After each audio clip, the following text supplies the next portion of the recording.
I was late for the most important meeting of my life to finally meet my fiancé's reclusive, notoriously difficult billionaire father. On my way, I stopped to give my only lunch and my expensive cashmere scarf to a shivering homeless man on a park bench. When I finally walked, flustered and late, into the grand dining room of the mansion, I froze. The same homeless man I had just helped was sitting at the head of the table. Before we get into it, I'd love to know, where are you watching the story from? Tell me your story in the comments. Also, make sure you are following our channel. It helps to keep bringing new, juicy stories for you. Okay, let's head back to that fateful day. The invitation, when it came, was not an invitation at all.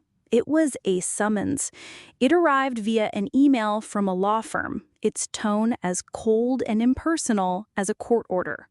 Mr. Arthur Sterling requests the presence of his son, Mr. David Sterling, and his companion, Ms. Ava Peters, for a formal dinner at his private residence.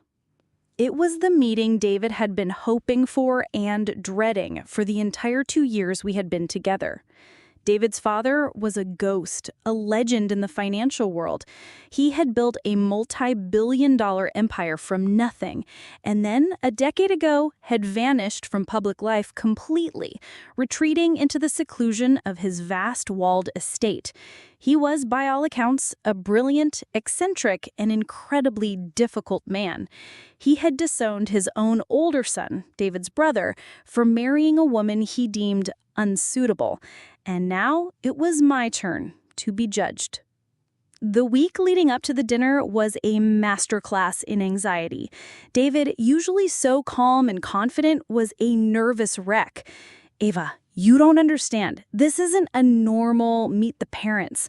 My father doesn't do normal. This is a test. Everything with him is a test. My entire future, our entire future, our wedding, everything, it all depends on him approving of you.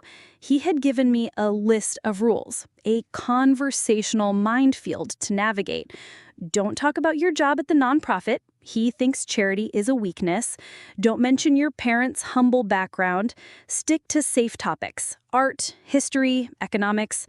Wear the navy blue dress I bought you and the cashmere scarf. He values appearances. And for the love of God, he had said, his eyes wide with a desperate, pleading fear, do not be late. He believes tardiness is a sign of a disordered mind.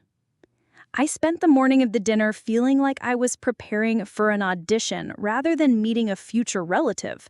I rehearsed my safe topics in the mirror.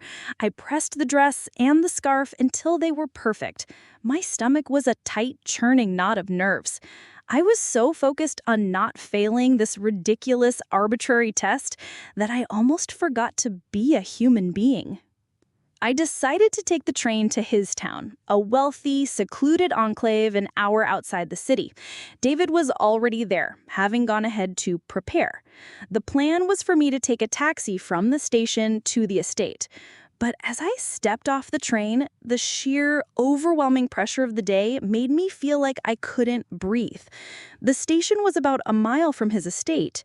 I decided to walk, just to clear my head, to feel the solid ground beneath my feet. The walk was like a journey into another world. The streets were quiet, lined with impossibly large mansions, hidden behind towering hedges and ornate iron gates. I felt like an intruder, a simple girl from a world of pavement and concrete, trespassing in a land of privilege. I checked my watch. I was cutting it close, but I still had 20 minutes. It was on a small, beautifully manicured green that bordered the road that I saw him. He was sitting on a park bench, and he was the only thing in this entire perfect town that looked out of place. He was an elderly man, his clothes disheveled and worn, his face etched with deep, tired lines of a hard life. He was shivering in the cool afternoon air, his thin jacket no match for the breeze. He looked lost, hungry, and completely, utterly alone. My first instinct, the one conditioned by a week of my fiancé's panicked instructions, was to walk past. Don't get involved. Don't be late. Don't show up looking anything less than perfect. But then I looked at his face, at the quiet, profound sadness in his eyes, and my grandmother's voice echoed in my head from a long time ago. The measure of your character, my dear, is how you treat someone who can do nothing for you. To hell with the test. I changed course and walked over to the bench. "Excuse me, sir," I said softly. "Are you all right?" He looked up at me, his eyes a surprisingly clear and intelligent blue. "Just a bit cold, young lady," he said, his voice a low, raspy whisper. "And I seem to have missed the lunch service at the local shelter." I looked at the simple sandwich, turkey and Swiss on whole wheat, that I had packed for myself for the train ride. It was the only food I had. Without a second thought, I took it out of my bag. "Here," I said, offering it to him. "It's not much, but it's yours." He looked at the sandwich, then at me, a strange, unreadable expression on his face. He finally took it with a quiet nod. "Thank you," he said. "That is very kind." I saw him shiver again. On impulse, I unwrapped the expensive, soft cashmere scarf around my neck, the one David had insisted I wear. "And you need this more than I do," I said, gently draping it over his thin shoulders. He looked down at the scarf, then back up at me, his intelligent eyes seeming to see right through me. "You are a very kind woman," he said. I just smiled, wished him well, and then, checking my watch, I realized with a jolt of panic that I was now officially, irrevocably going to be late. I hurried away, my heart pounding with a new kind of anxiety. I had failed the test before I had even walked through the door. I had no idea I had just passed the only test that truly mattered. I left the old man on the park bench, the warmth of his grateful smile doing little to soothe the cold, rising tide of my own panic. I checked my watch, 5:12 p.m. I was now 12 minutes late for the most important and most terrifying meeting of my life. I practically ran the last quarter mile, my sensible heels sinking into the soft, manicured grass of the sprawling lawns that lined the private road. The gates to the Sterling estate were even more intimidating up close. Two massive wrought iron behemoths with a golden S elegantly scrolled into the metalwork. I pressed the button on the intercom, my voice trembling slightly as I announced myself. "Ava Peters, here to see Mr. Sterling." There was a long, silent pause that felt like a judgment in itself, and then a loud, mechanical buzz as the gates slowly, silently swung inward. The driveway was a long, winding river of perfectly paved asphalt, flanked on either side by a veritable forest of ancient, majestic oak trees. It was less a driveway and more a private national park. At the end of it, the mansion itself came into view. It wasn't just a house, it was a statement. A sprawling, 3-story stone masterpiece of classic architecture with wings that stretched out like a bird of prey and dozens of tall, dark windows that seemed to watch me like 100 unblinking eyes. And waiting for me at the top of the grand, sweeping stone steps, standing under the imposing portico, was my fiancé. David was not smiling. He was pacing back and forth, a caged animal of pure anxiety, his phone clutched in his hand. The moment he saw me hurrying up the steps, his face, which was already pale with worry, hardened into a mask of raw, unfiltered anger. "Ava, where in God's name have you been?" he hissed, his voice a low, furious whisper as he rushed to meet me, grabbing my arm. "You are 17 minutes late. 17! He hates tardiness. I told you this. I told you how important this was. This is a disaster, a complete and utter disaster." "I'm so sorry, David," I said, my voice breathless from my run. "I know, I'm so sorry. I was walking from the station, and there was this old man on a park bench.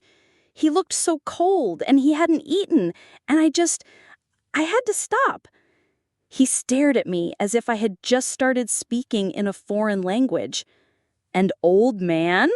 he repeated, his voice full of a stunned, horrified disbelief. A homeless man? You were late to a meeting with my reclusive billionaire father? A meeting that will decide the entire future of our lives because you stopped to chat with a homeless man? I didn't chat, I said, a flicker of defiance cutting through my own anxiety. I gave him my sandwich. He was hungry, David. It was then that his eyes fell upon my neck. His face, which was already a mask of fury, seemed to contort even further. "And where," he asked, his voice now dangerously quiet, "is your scarf, the cashmere scarf, the one I bought you specifically for this meeting?" I gave it away," I whispered. He was so cold. "You gave it away?" he said, his voice rising to a choked, incredulous squeak. "A $700 scarf to a bum? Ava, what is wrong with you? Do you have any idea what is on the line tonight? This isn't a game. This isn't one of your non-profit charity cases. This is my father. He judges everything. The way you look, the way you speak, the way you dress. And you show up here late, flustered, and without the one expensive, respectable thing you were wearing?" His words were like a series of small, sharp slaps. He wasn't worried about me. He wasn't even angry. Not really. He was terrified. He was a scared little boy, desperate for the approval of a father he barely knew. And in that moment, he saw me not as his partner, but as a liability, a loose cannon who had just jeopardized his inheritance. His cruelty, born of his own fear, was a painful thing to witness, and the old me, the me from a few months ago, would have been crushed by it. But as I stood there on that grand, imposing porch, a strange, quiet calm began to settle over me. I had made a choice on that park bench. I had chosen compassion over punctuality. I had chosen kindness over a cashmere scarf. And if that was the choice that made me unsuitable for the Sterling family, then so be it. I had passed a test that was far more important than his. Just then, the massive carved oak doors of the mansion swung open. A tall, impossibly thin butler in a classic black and white uniform stood there, his face an impassive mask. "Mr. Sterling will see you now," he said, his voice as dry as old paper. David immediately straightened his tie, his panic returning. He grabbed my hand, his grip cold and sweaty. "Okay," he whispered frantically. Just let me do the talking. Smile, be polite, don't mention the man on the bench, don't mention the scarf. Just try not to say anything stupid. Please, Ava. Just please be perfect." He pulled me through the doorway, into a foyer so vast and so silent that the sound of our footsteps echoed on the black and white marble floor. The air was cool and still, and the walls were lined with priceless works of art that were watched over by the stern, painted eyes of what I assumed were generations of Sterling ancestors. The house was not a home. It was a museum, a cold, unloving gallery of wealth and power. The butler led us down a long, silent hallway. With every step, my heart pounded a slow, heavy rhythm against my ribs. I felt like I was walking the Green Mile, on my way to my own execution. I squeezed David's hand, a silent gesture of reassurance that was meant more for him than for me. He was right. This was a test of my suitability, my breeding, my worthiness. The butler stopped in front of a pair of towering dark wood doors. "Mr. Sterling is waiting for you in the main dining room," he announced. As we approached the doors, I could hear a single low voice from within. It was a man's voice, raspy and quiet, but with a strange, familiar cadence that I couldn't quite place. My heart stopped. It couldn't be. The butler pushed open the grand dining room doors. My fiancé was still whispering panicked, last-minute instructions in my ear. "Remember, don't talk about politics, don't..." But I wasn't listening to him anymore. I wasn't even looking at the magnificent 20-foot-long dining table or the glittering crystal chandelier that hung above it. I was frozen, my eyes fixed on the single man sitting alone at the far end of the table, a single place setting before him. It was him, the man from the park bench. The butler, a man so tall and thin he seemed carved from a shadow, pushed open the grand dining room doors, the movement as silent as the grave. The room beyond was a cavern of baronial splendor. A single, impossibly long mahogany table, polished to a dark, mirror-like shine, stretched the length of the room. A magnificent crystal chandelier, unlit, hung from the high, vaulted ceiling like a captured constellation. And at the far, far end of that table, seated in a high-backed chair that looked more like a throne, was a single, solitary figure. My fiancé, David, was still hissing last-minute, panicked instructions in my ear. Remember, firm handshake, make eye contact, don't talk about your job, whatever you do, don't mention... But his words had dissolved into a meaningless buzz. I wasn't listening. I wasn't even breathing. My entire being was focused on the man at the end of that table. My mind was in a state of frantic, desperate denial. It's not him, I told myself. It can't be him. It's just a coincidence. An old man in similar, shabby clothes. That's all. You're just stressed. You're seeing things. But then the man moved. He lifted a hand to adjust something around his neck, and I saw it. Draped elegantly over the shoulders of his worn, threadbare jacket, a slash of impossible softness and color against the drab fabric, was my cashmere scarf, the one I had given away an hour ago. I froze in the doorway, my feet refusing to move, my body turning to ice. David, finally realizing I was no longer beside him, stopped his panicked whispering. "Ava, what is it? What are you staring at? Let's go," he hissed, tugging at my arm. And then he followed my gaze down the long, intimidating length of that table, and he saw his father. The reaction was a sight to behold. My fiancé, who had spent the last week treating me like a fragile, incompetent child who needed to be managed, now looked like a terrified little boy himself. The color drained from his face. His confident, if panicked posture completely collapsed. His mouth fell open, and a small, strangled sound, half gasp, half whimper, escaped his lips. "Father?" he stammered, his voice a disbelieving squeak. What are you doing? What are you wearing? Are you unwell?" The man at the end of the table did not answer his son. He didn't even look at him. His eyes, those same clear, intelligent blue eyes that had looked at me with such quiet dignity on the park bench, were fixed on me. And he smiled. A warm, genuine, and completely familiar smile. "Welcome, Ava," he said, his voice the same kind, raspy voice I had heard just an hour before. "Please, come in, have a seat.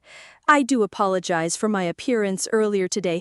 It's an old, and I'm afraid rather eccentric habit of mine." I was still frozen in the doorway, my mind trying to reconcile the image of the shivering, homeless man with the legendary, reclusive billionaire, Arthur Sterling. The two realities were so profoundly at odds that my brain simply refused to connect them. It was my fiancé's panicked, humiliated whisper that finally broke the spell. "The homeless man?" he hissed at me. "You were talking about a homeless man? That was the homeless man?" The dawning, sickening horror of what I had done and what he had said to me on the porch was now washing over him. Arthur Sterling finally turned his cool, intelligent gaze upon his son. "David," he said, his voice losing all its earlier warmth, becoming as sharp and as cold as a shard of glass. "You look surprised to see me. You shouldn't be. You, of all people, know that I value character, integrity, and simple human kindness above all else. It is the one true currency in this bankrupt world, and I have spent the better part of a decade testing people, trying to find a trace of it when they believe no one of consequence is watching." He gestured to the empty chairs that lined the vast table. I have had heirs of powerful families, CEOs of major corporations, and ambitious young men just like you sit in this very room. They come here dressed in their expensive suits, armed with their perfect manners and their calculated compliments, and they perform. They all perform. He sighed, a sound of deep, profound weariness. But a performance is all it is. He then looked back at me, and the warmth flooded back into his eyes, a look of such genuine, fatherly admiration that it made my heart ache. And then, today, this young woman appeared, he said, his voice now soft again. This young woman, your fiancé, who you had quite rightly terrified about the importance of this meeting with the difficult, tyrannical old man of the mountain, this young woman who was already late, who knew that every second counted, who knew that her appearance and her composure were supposedly being judged. He paused, his gaze unwavering on my face. She stopped, he said, the words now a declaration to the entire room. She was not disgusted. She was not afraid. She did not walk past with a look of pity. She saw a human being in need of warmth, and she sacrificed her own. She sacrificed her own lunch, he continued, gesturing to a small, half-eaten sandwich that now sat on a fine china plate beside him, so that I, a complete and worthless stranger, might eat. And she sacrificed her own comfort. He reached up and gently, almost reverently, touched the cashmere scarf that was still draped around his shoulders, so that I might be warm. She failed your pathetic, superficial test of punctuality and appearances, David, but she passed mine, the only one that has ever truly mattered. She passed it with flying, beautiful colors. He then smiled at me again, a smile so full of approval it felt like the sun coming out from behind the clouds. Now, Ava, he said, gesturing to the chair directly to his right, the seat of honor. Let's have some dinner. It seems we have a wedding to plan and the future of an entire company to discuss. He then glanced, almost as an afterthought, at his pale, trembling, and utterly broken son. David, you may stay and listen, or you may go. The choice, for once, is entirely yours. The silence in the grand, empty dining room was absolute. It was a silence filled with the weight of my fiancé's profound public humiliation and my own dizzying, surreal shock. David stood frozen in the doorway, his face a mask of abject horror, looking at the man he had called father, a man who was now revealed to be a complete and utter stranger to him. I, on the other hand, was looking at the man from the park bench, a man I felt I understood with a strange and sudden clarity. With a grace that belied his shabby clothes, my future father-in-law, Arthur Sterling, gestured to the chair to his right. "Ava," he said again, his voice a gentle invitation, "please." My body, which had been frozen in the doorway, finally obeyed. I walked the long, lonely expanse of the polished mahogany table, the sound of my own footsteps echoing in the cavernous room. I felt like I was walking in a dream. I took my seat at the right hand of the king. David, after a long, agonizing moment, finally seemed to find the use of his legs. He shuffled into the room, a disgraced prince in his own father's court, and took a seat at the far, distant end of the table, as far away from the locus of power as he could possibly get. The silent butler from the foyer entered the room as if on some invisible cue, pushing a silver serving cart.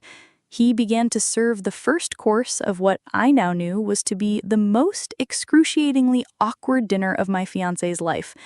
The conversation, when it began, was not between father and son. It was between Arthur and me. David remained a silent, miserable ghost at the far end of the table, pushing his food around his plate. Arthur, my eccentric, terrifying, and surprisingly gentle father-in-law, completely ignored him. He was focused only on me.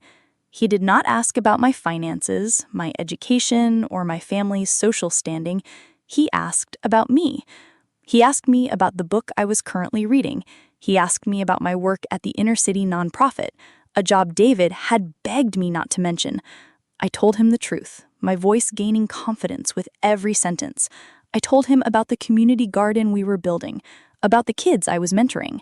He listened with a genuine, intelligent interest, asking sharp, insightful questions.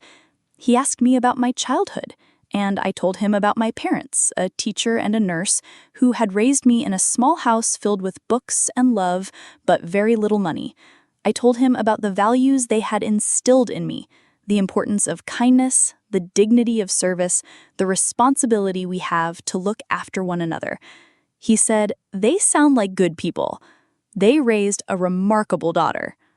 At one point, between the main course and dessert, he reached up and unwrapped the cashmere scarf from around his neck. He folded it neatly. He said, "I believe," his eyes twinkling, "this is yours." He handed it back to me. It was still warm. "Thank you," he said. It was a very great comfort. The dinner was a quiet, profound, and deeply personal interview. And as we talked, I realized what was happening. He wasn't just getting to know me. He was showing his son, in the most clear and devastating way possible, all the things he had failed to see in me himself. He was showing David that the qualities he had urged me to hide, my humble background, my compassionate nature, my unimpressive job, were the very qualities that his father valued most in the world. When the meal was finally over, Arthur walked us to the door. He addressed his son for the first time that evening. "You have a remarkable woman here, David," he said, his voice quiet but firm.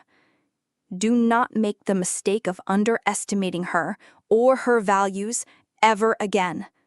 Your place in my company and in my life is secure, not because of your own merit tonight, but because of hers.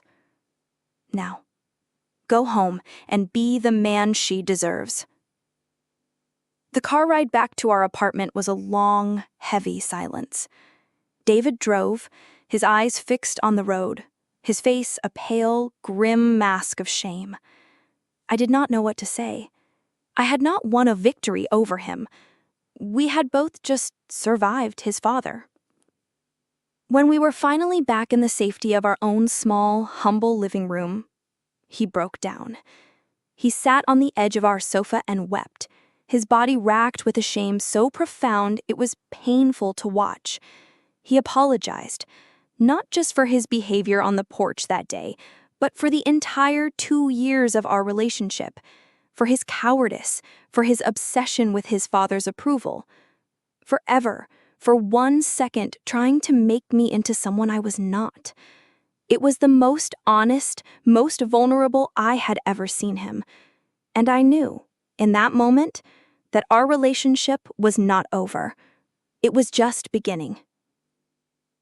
Our wedding, 3 months later, was a small, quiet, and beautiful affair. It was not at the country club. It was in the sunlit garden of my own parents' backyard.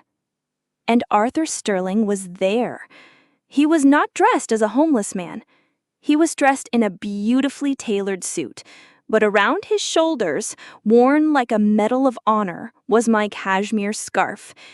He was not the scary, reclusive billionaire anymore. He was just my father-in-law, my family.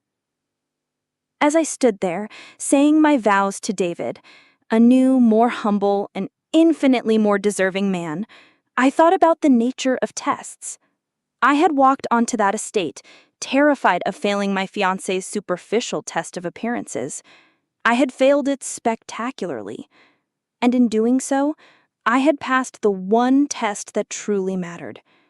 My vindication wasn't in winning a fortune or a place in high society. It was in the quiet, simple, and profound realization that true worth is not measured by what you own or who you know or how you look. It is measured always and only by the kindness you show to a stranger on a park bench when you think no one in the world is watching. An absolutely beautiful story about the power of kindness and a test of character with the highest possible stakes. What do you think of Arthur Sterling's unusual method? Let us know your thoughts on this incredible story in the comments below. If you were touched by this wonderful story, please show your support by hitting that like button and be sure to subscribe for more heartwarming and satisfying stories. Don't forget to click the notification bell so you never miss an upload. Thanks for watching, and we'll see you in the next one.